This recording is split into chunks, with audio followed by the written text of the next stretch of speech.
Hey everyone, welcome back to the Ethical Consumer Podcast. I'm your host Julia, and I am back with another mini-sode. This one talking about the Paris Climate Agreement. So yes, this one gets a little bit political. I'm going to try to not be as political and polarizing as some other people. You know how I do. But this is, in and of itself, a very political and polarizing topic. So if you're not interested, go ahead and click on a different episode that you might want to watch. But I really think you might want to hear what I have to say. If you're not already familiar with the Paris Climate Agreement, this is an international treaty committing to reducing carbon emissions and our effect, basically because of the Industrial Revolution, on the entire planet. This was signed in 2015 by 196 parties, so this is a very wide global effort. The reason this has been very political and polarizing is because the US has entered the agreement, left the agreement, and entered back in. And a lot of people have very strong opinions on whether we should be in the Paris Climate Agreement or not. But before we get into that, let's look at what it is, because I was not as aware of the Paris Climate Agreement until recently, I must be honest. I heard about it back in 2015. It was fully enacted into 2016, but I didn't look as hard into what it actually meant. I knew it was a global agreement, which I really appreciate because of all of the things that you could have an opinion on, guys, climate change is just not one of them. Can we just establish that, please? Climate change is real. And it's also not something that affects just one country. This affects all of us. When one country is not doing its job in making sure that the planet has a future, this negatively affects every other place in the world. When one country is putting forth effort, this does positively affect every place in the world. However, this is like one straw, one cup. It might be one thing to you, and one thing here and there, one would argue, is okay. But think about how many people could be deciding, oh, it's just this one thing. Oh, it's just this straw. It's just this one thing that I'm throwing in the garbage can. Think about how many people are also doing that. It's not just you. It's not just one country. It's the entire world's job to take care of our planet because it's the only thing that we have to live on. The goal of the Paris Climate Agreement is to reduce global warming to under 2 degrees Celsius. This is the level that it was at before the Industrial Revolution. This is essentially before we did all of the damage that is very shortly going to be irreversible. If you don't use Celsius like we don't here in the US, 2 degrees Celsius is 35.6 degrees Fahrenheit. And this is the average temperature from the hottest points to the coldest points. And it has kept increasing significantly over the past couple years. Again, this is not just one country deciding what it does with its states or its communities. This is an entire global problem.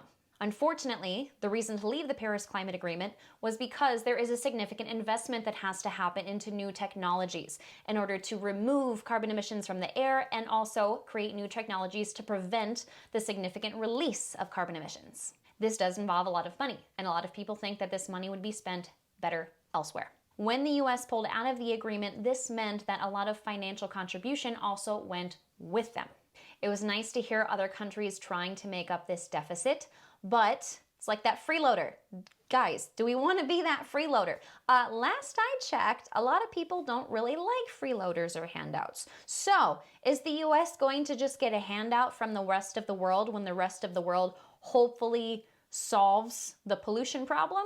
Or do we want to be a part of it? Do we want to help fix it? That was probably the strongest statement that I've ever made on this podcast, and I'm not going to retract that. Sorry, guys. This is something that I do feel very passionately about.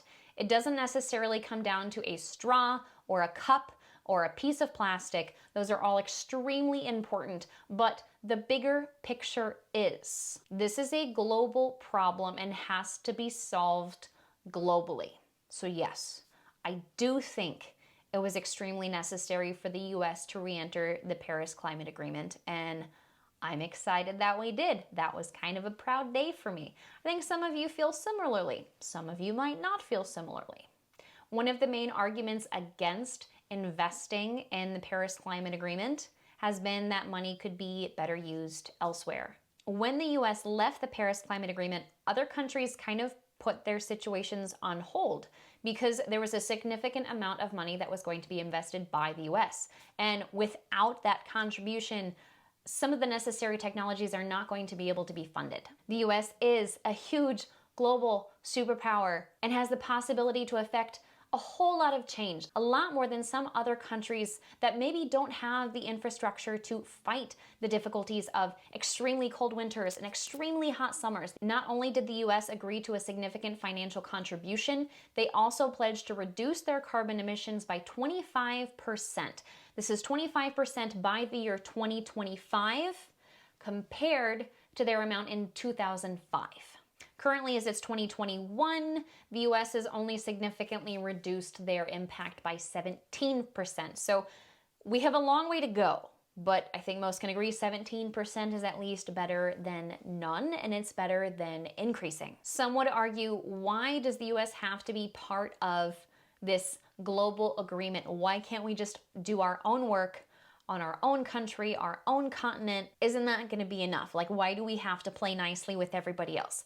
Guys, because it's a worldwide problem. As I said before, one country can make a positive impact and they can also make a negative impact. However, there are underprivileged countries that do not have the capacity to fund their own research, to fund their own direct air capture plants, which I talked about in a previous minisode on United Airlines pledging to go carbon neutral by 2050. A lot of people are headed in this direction. A lot of countries, a lot of states, a lot of cities. Like I mentioned, Des Moines, Iowa is planning on reducing its emissions. Individual airlines, individual businesses are planning on going carbon neutral. And I'm reminded of a few times this has come up in regular length episodes with guests. More people, more businesses, more countries doing something imperfectly is going to be a lot better than only a couple people, countries, places doing things perfectly. So maybe we're not going to hit 25% by 2025. 19%, 20%, that's still a significant improvement. And now that those technologies are in place, now that those habits are in place, I would hope it's only going to get better. But this is a global problem and we do need to solve this globally. So I hope this slightly political, I think I did a pretty okay job at not getting too political with it, but I hope this political episode has not turned you off from the podcast.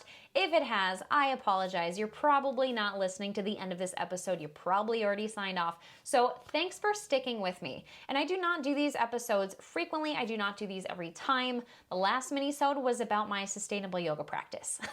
It's not very political. I do think it's important to bring up current events, to put it in front of more people, put it in more people's ears, just because I don't always read the news at the right time and I might miss what's going on.